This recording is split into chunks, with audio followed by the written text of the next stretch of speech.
Muito boa noite de novo. Estamos nós aqui para continuarmos os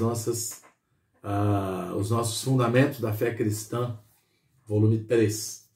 Eu agradeço a todos os irmãos, irmãs, aos amigos, amigas, os alunos, alunas, ex-alunos, ex-alunas, os meus familiares, todos vocês que estão aqui. E também quero encorajá-los aí, quem ainda não é inscrito, a se inscrever no canal, para a gente continuar aprendendo juntos. Quem já é inscrito, ajudar a divulgar para outros amigos, familiares, tá bom? O desejo nosso é que a palavra de Deus possa encontrar os corações das pessoas, encontrar inclusive quem já crê, para nos encorajarmos mutuamente. O nosso desejo é terminar aqui o Fundamentos da Fé Cristã, são 24 lições, volume 3. Depois, como eu disse a vocês, a gente pretende ler a Bíblia. Não inteira, não vai dar para a gente ler inteira, daria, mas a gente vai ler os 5 livros do Pentateuco, alguns profetas maiores, por exemplo, Isaías, Ezequiel, Daniel, Jeremias, Zacarias, e vamos ler o Novo Testamento inteiro, tá bom? Esse é o nosso objetivo aqui. Levar a palavra de Deus a vocês. E mostrar que buscar a Deus é o maior objetivo da nossa vida, tá certo? Então eu agradeço a Deus por todos vocês que estão aqui. De verdade, que o Senhor Jesus abençoe a todos vocês, tá bom? E vamos aí para a nossa lição 18, do volume 3, o título é A Igreja, parte 3, tá bom? E a leitura bíblica aqui é Mateus 24, 12 e Romanos 12, 11. Tem mais referências, mas as referências, na medida que a gente vai lendo, a gente vai pegando, tá bom? Eu vou só ler aqui essas duas referências para a gente começar a nossa leitura. Mateus 24, 12 e Romanos 12, 11. Mateus 24, versículo 12, já cheguei. E por se multiplicar a iniquidade, o amor se esfriará de quase todos. Agora vamos ler Romanos 12, 11. Romanos 12, versículo 11. Estou chegando lá. 12, 11, já cheguei. No zelo não sejais remissos, sede fervorosos de espírito, servindo ao Senhor. Maravilhoso, né? O título dessa lição é A Igreja, parte 3, os perigos para a igreja na era final. E os títulos menores, A Obra de Cristo na Cruz, abriu um caminho de mão dupla. Jesus hoje exerce seu ministério celestial. A mudança de era e os sinais, sinais históricos ou geopolíticos, sinais comportamentais. Bom, vamos aí para a nossa lição 18. A obra de Cristo na cruz abriu um caminho de mão dupla. As últimas palavras de Jesus na cruz, relatadas no Evangelho de João, foram: está consumado. João 19, versículo 30. Mostrando que naquele momento seu ministério terreno foi concluído. Ali ele tomou nossas iniquidades sobre si. O castigo que nos traz a paz estava sobre ele, e por meio da sua morte redentora fomos justificados e nos foi aberto um novo e vivo caminho até Deus. Se por um lado a sua morte nos abriu acesso a Deus, por outro, ao realizar a propiciação por nossos pecados, ele nos preparou também um caminho para recebê-lo como vida em nosso espírito humano, regenerado pela ação do seu Espírito em nós. Assim, todo homem que o recebe pela fé, crendo em sua obra redentora, é reconciliado com Deus, regenerado pela vida divina e se torna filho de Deus. João 1, versículo 12. Jesus hoje exerce seu ministério celestial. Depois de consumado seu ministério terreno, por meio da sua morte na cruz, em sua ressurreição, Jesus tornou-se o Filho primogênito de Deus. E em ascensão, o sumo sacerdote celestial, que hoje está acima de tudo, passando então a executar tal ministério celestial, que será consumado no final desta era, quando ele voltar. Enquanto aguardamos a sua vinda, vivemos na era da graça, tempo determinado por Deus para que seus crentes vivam a vida da igreja. Esse é um caminho de seguir a Cristo, viver em Cristo pela fé em Cristo. Gálatas 2:20. Viver e andar no Espírito, Gálatas 5:25. Portanto, ao viver intensamente a vida da igreja, de acordo com a vontade de Deus, somos levados a desfrutar Cristo como graça e realidade e usufruir tudo que Deus nos reservou em Cristo. Jesus Cristo hoje é o Senhor, a cabeça do corpo. Como Consolador, nosso fiel sumo sacerdote, ele age continuamente na igreja a fim de transformá-la e edificá-la, fazendo com que cada membro do seu corpo funcione em favor de todo o corpo para a sua edificação.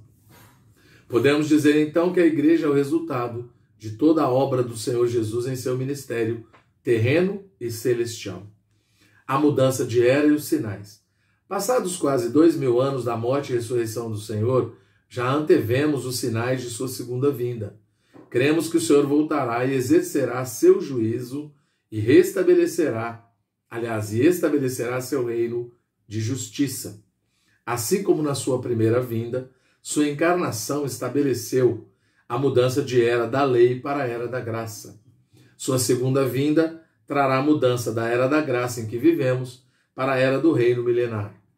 A Bíblia mostra profecias evidenciando sinais que ocorrerão antes da volta do Senhor.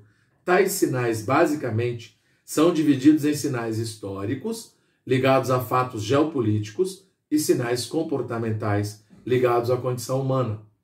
Os sinais históricos dizem respeito à nação de Israel e seu relacionamento com as demais nações. Já os sinais comportamentais estão ligados à igreja em seu relacionamento com o mundo, com a sociedade. Sinais históricos ou geopolíticos.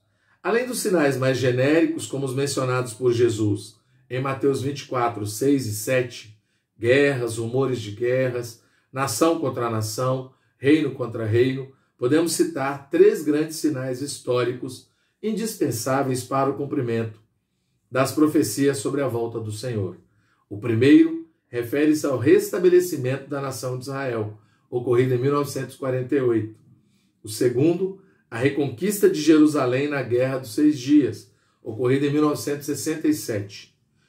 Esses 2 acontecimentos, aos olhos humanos e da maneira como ocorreram, pareciam impossíveis.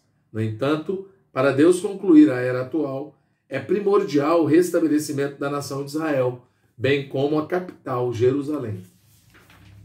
Esses 2 primeiros sinais visam o terceiro, a reconstrução do templo em Jerusalém, que ocorrerá pouco tempo antes da volta de Cristo. De acordo com os judeus, todo o material e utensílios necessários para a reconstrução do templo já estão preparados. Sinais comportamentais.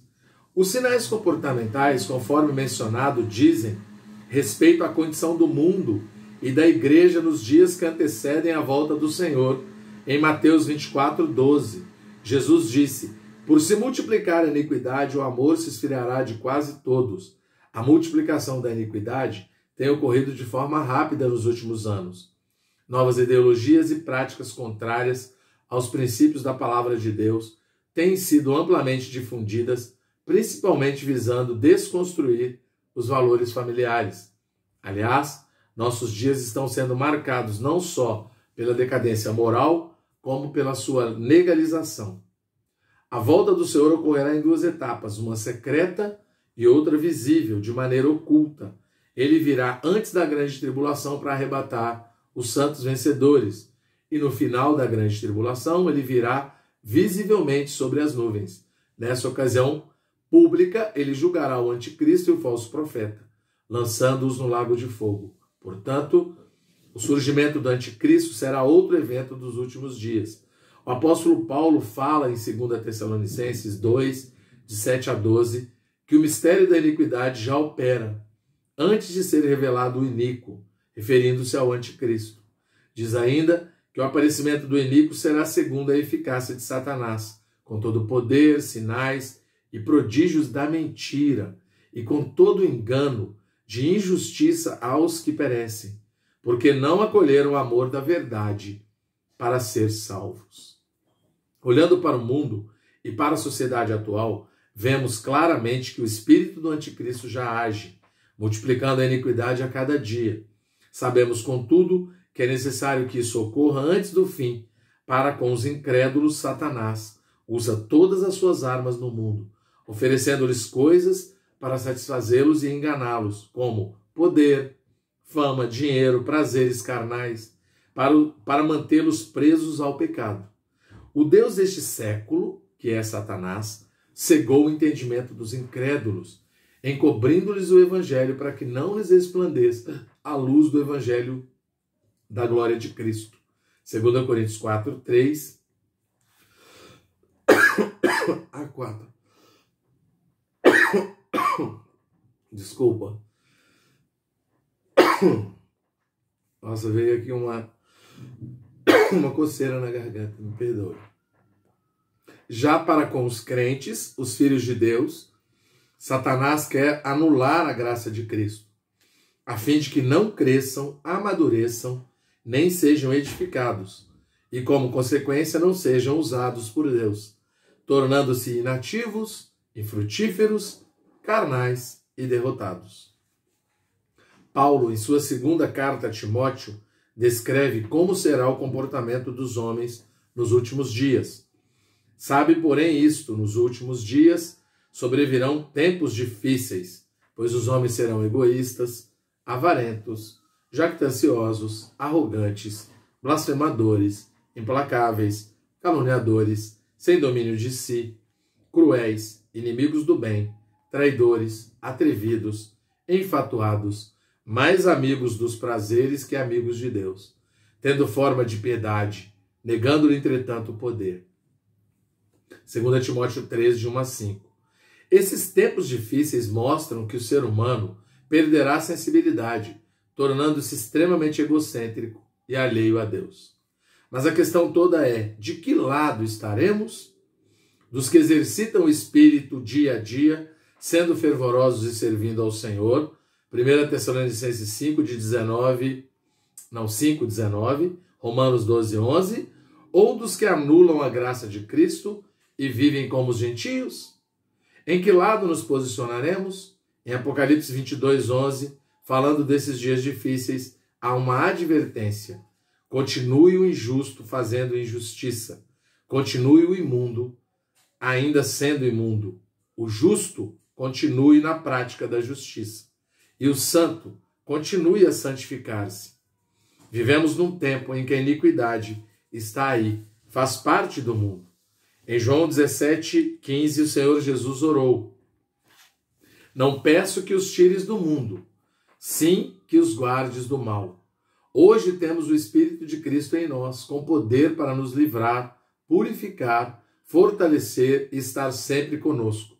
Por isso, diariamente precisamos invocar o nome do Senhor para entrar em sua presença, para receber socorro em todo tempo e situação. Aleluia! Temos um Senhor, temos um nome que nos leva a Ele.